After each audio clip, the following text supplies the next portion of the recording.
अस्सलाम वालेकुम और टेस्ट ऑफ फ्यूजन देखने का बहुत बहुत शुक्रिया। आज मुझे एक मैसेज मिला है जहां अजीज साहब कह रहे हैं, hi I love watching all the fusion dishes, please tell me what is cottage pie. अरे अजीज साहब, आपने कॉटेज पाई के बारे में पूछा है। कॉटेज पाई एक ट्रेडिशनल ब्रिटिश यानी अंग्रेजी डिश है। वो बच्चों को स्कूल में खिलाते हैं और बच्चों को हमेशा पाई से डिस्टेंस कर देते हैं क्योंकि बच्चों को कॉटेज पाई बिल्कुल पसंद नहीं है। एसेंशली कॉटेज पाई क्या चीज़ है? कॉटेज पाई है आलू कीमा, लेकिन अंग्रेज़ उनको बनाते हैं बहुत कम मसालों के साथ और गोश्त कभी कभार अच्छी तरह पका हुआ नहीं होता है। यानी मैं आपको बता रही हूँ कि मुझे कॉटेज पाई बिल्कुल पसंद नहीं है, लेकिन आज मैं वो कॉटेज पाई बनाऊंगी जो फ्यूज्ड है मसालों के साथ, लजीज है और सबको खाना पसंद आएगा। चले, मैंने कॉटेज पाई की काफ़ी बुराइयां कर ली, अब मैं जाके फ्यूजन कॉटेज पाई बनाऊँ। 1870 में जब कॉटेज पाई सबसे पहली बनी तो ये एक कंप्लीट डिश थी जहाँ सारी चीज़ें एक डिश में जाती हैं और फिर सारी फैमिली बैठ के वो एक डिश खाए। आज के जो कॉटेज पाई बने या जो किताबों में लिखे गए हैं वो बहुत ही एलैबोरेट हैं, उनमें बहुत सारी ज़्यादा चीज़ें हैं। आज जो मैं डिश बनाऊंगी उसमें सबसे पहली चीज़ जाएगी हमारी टॉपिंग और वो है आलू। आलू से एक बहुत ही मज़ेदार टॉपिंग बनती है जो एक क्रस्ट फॉर्म करती है। यानी इस डिश में हम पेस्ट्री का इस्तेमाल नहीं करेंगे लेकिन आलू से अपनी टॉपिंग बनाएंगे। फिर कॉटेज पाई में वो चीज़ें जाती हैं जो सारी स्ट्यूज़ में जाती हैं या गोरों के खानों में जाती हैं, और वो है गाजर। गाजर से मिठास आती है और फ्लेवर आता है क्योंकि कीमा जो है उसमें सारे मसाले जाएंगे और गाजर उसको बैलेंस करके एक क्रंच लाएगा डिश में। फिर जैसे सब्जियां बढ़ती गईं और यूरोप में ज़्यादा सब्जियां आईं, मशरूम्स आए, और मशरूम्स आज के कॉटेज पाई में एक एसेंशियल इंग्रेडिएंट है। अगर आपको मशरूम्स ना मिले आप फिक्र ना करें, आप उनको सिर्फ अपनी रेसिपी से हटा लें। अब जैसे सब चीज़ें बनती हैं और पाइज बनते हैं, उसमें टमाटर जाते हैं, प्याज जाते हैं, थोड़ी सी हर्ब्स जाती हैं, जैसे आज मैं तुलसी इस्तेमाल करूंगी और पार्सली। अगर आपको पार्सली ना मिले तो आप धनिया का इस्तेमाल कर लें और थोड़ा सा नींबू आखिर में आलू में डाल दें क्योंकि उससे टॉपिंग बहुत ही मज़ेदार बन जाती है। चलें जी, ये तो हुई हमारी मेन डिश। अब इसके साथ एक साइड डिश होनी ज़रूरी है। अब क्योंकि आलू इसमें जा रहे हैं तो मैंने ये सोचा है कि आलू के बजाय एक सलाद बना देते हैं और उसमें हम डालेंगे आज की जो छोटी मिनी नाशपाती हमें मिल रही है जो क्वेटा से आई है। इससे ये होगा कि हमारी साइड डिश में एक ताजगी आएगी, एक क्रंच आएगा जो बहुत अच्छा बैलेंस लाएगी हमारे पूरे मेन्यू को। चलें जी, बहुत बातें होंगी वेजिटेबल्स के बारे में, अब जाके खाना पकाते हैं। कॉटेज पाई के 2 लेयर होते हैं, कीमे वाला लेयर और आलू वाला लेयर। सबसे पहले हम कीमे वाले लेयर से शुरू करते हैं। उसके लिए आप एक प्याज को बारीक चॉप कर दें।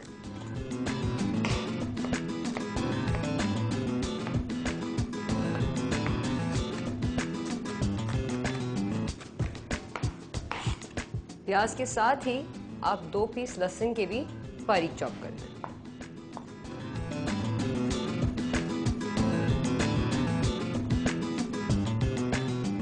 फिर आप पतीले में 2 टेबलस्पून जैतून के तेल के डाल दें और इसमें आप प्याज और लहसुन फ्राई कर लें। सबसे पहले आप पैन में लहसुन डाल लें और इसको थोड़ा सा गोल्डन ब्राउन कर लें। अब इत्तेफाक की ये बात है कि जब कॉटेज पाई पहले बना था या जब सबसे पहले ये डिश ओरिजिनेट की थी, लहसुन अंग्रेज़ अपने खानों में नहीं इस्तेमाल करते थे तो उनके गोश्त में कभी भी वो खुशबू या अरोमा नहीं आता था। जैसे लहसुन ब्राउन हो जाए आप प्याज को पैन में डाल दें।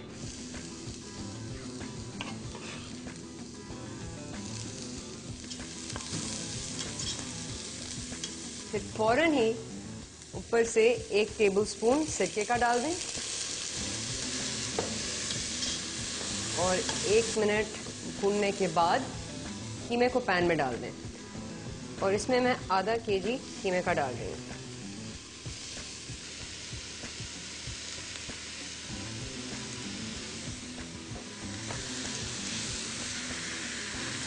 फिर आप कीमे को अच्छी तरह भूनें,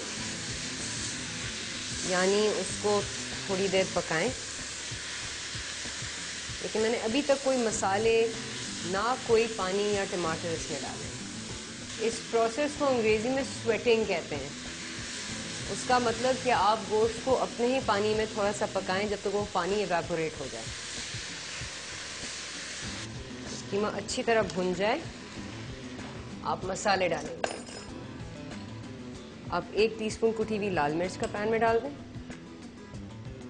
1 टीस्पून धनिया पाउडर और 1.5 चम्मच नमक।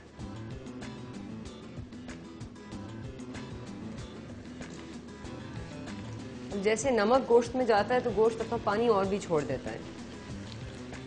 अब 2-3 मिनट कीमे को और भूनें कि मसाले अच्छी तरह पक जाएं और उसके बाद आप 4 टमाटर जो चॉप हुए हो पैन में डाल दें।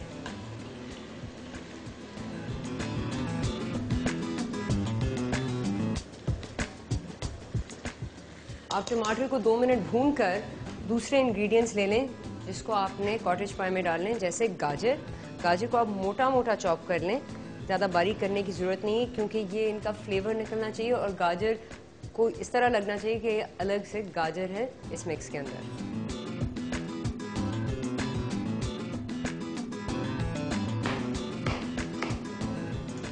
और इनको अपने पैन में डाल दें।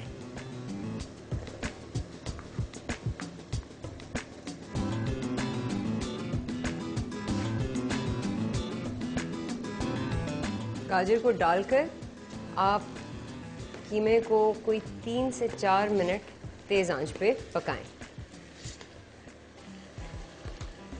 3-4 मिनट पकाने के बाद टमाटर को इस तरह होना चाहिए कि वो अच्छी तरह गल गए हों और गोश्त में जज्ब हो जाएं। इस पॉइंट पे आप आग को थोड़ा सा कम कर दें।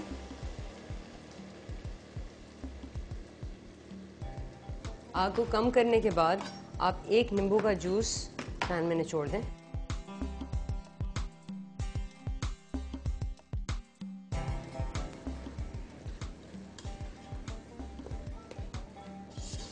नींबू को अच्छी तरह मिक्स कर लें।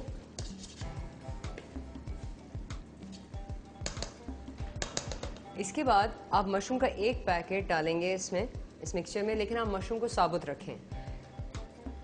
इससे ये होगा कि मशरूम वैसे भी पकते पकते सुखड़ जाएंगे और जब ये अवन से निकलेगी डिश तो मशरूम बिल्कुल गल नहीं गए होंगे।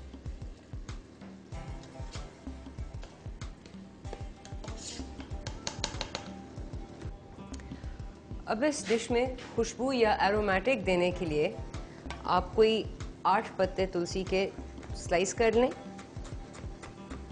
और सीधा पैन में डाल दें और इसी तरह कोई 1.5 टेबलस्पून पार्सली का लेकर पैन में डाल दें। पार्सली अगर आपको ना मिले तो ये गलती मत करें कि आप धनिया इस्तेमाल करेंगे, क्योंकि अगर आप धनिया इसमें डालेंगे तो इसका टेस्ट बिल्कुल ही मुख्तलिफ हो जाएगा और फिर ये कॉटेज पाई ना इधर का रहेगा ना उधर का रहेगा।